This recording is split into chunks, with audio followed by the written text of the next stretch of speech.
Welcome to the channel. My name is Matthias. Today we're going to talk about Loki, Agent of Asgard, and we're going to cover issues 14 to 17.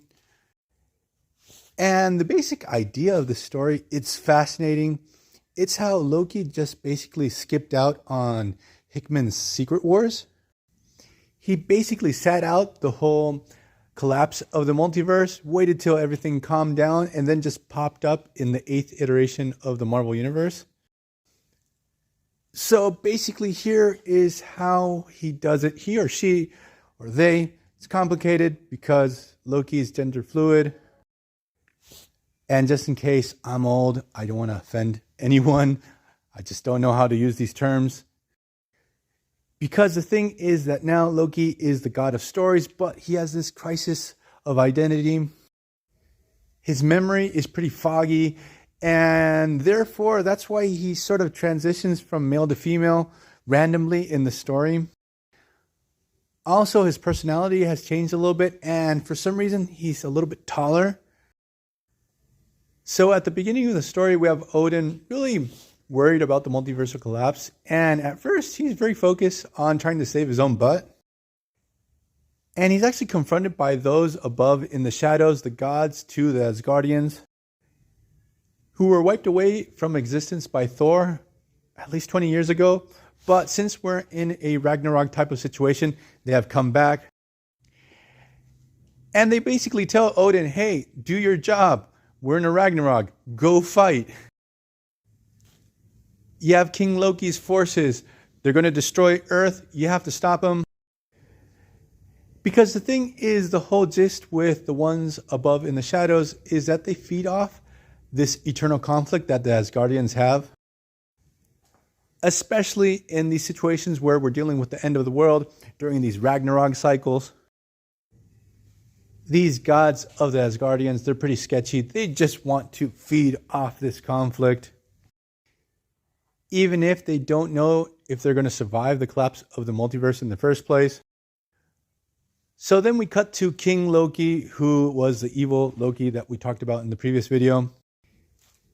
He liberates the Midgard serpent. He kills Balder, joins forces with Hela.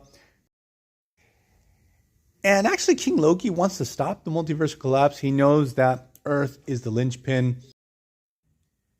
If he removes Earth from the equation, he knows that he's going to stop the cascading effect of the incursions. Just like what the Illuminati and Thanos' Enclave were doing, the thing is the Illuminati weren't going to destroy 616 Earth. And at this moment, there's only two realities left, the 616 universe and the Ultimate Universe.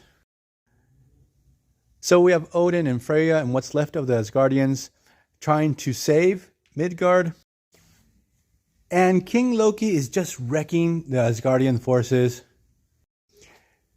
When God of Stories Loki arrives, stops King Loki in his tracks.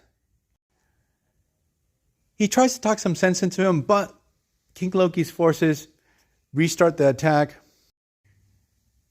That's when the final incursion takes place, and we have the collapse of the multiverse. And the lone survivor of everything is God of Stories Loki, and he's confronted by the ones above in the shadows. I'm still using he because during this part of the story, he's mostly male. And what happens is this younger Loki confronts the gods of the Asgardians and tells them, look, I know your dirty little lie. I know where you come from. I used to be the god of lies. I know these things. So he explains, look, my older self killed me, seemingly. I traveled to the past and I witnessed the birth of the Norse gods. And he basically tells these gods, look, we're just a product of an old man telling stories. These stories were basically lies, but helped explain the world that these people lived in. This helped these people deal with their fears to explain the world around them. And I have to say that the writing here is just fantastic. It's very well done. And basically, these stories led to these people starting to have beliefs and to the point that it started like this primitive religion, so on and so forth. But these beliefs gave shape to primordial magic, which gave birth to the Norse gods themselves, and even gave birth to you, the ones above in the shadows. And this narrative, it's very similar to the origins of the Asgardians in Earth X, Universe X, and Paradise X, and that trilogy. So he basically tells them, look, in base on the fact that we're just a product of lies, these lies evolve into stories. Therefore, my natural evolution is to become the god of stories. And that's just fantastic how Al Ewing is able to evolve this concept. This idea that lies can be a strong motor for good, that help us deal with the reality that we live in, helps us mitigate our fears, and brings a little bit of predictability to our world. And I noticed that Al Ewing doesn't lean into the religious aspect of what he's going into in this story, but that would have been really interesting. But the thing is, let's get back to Loki.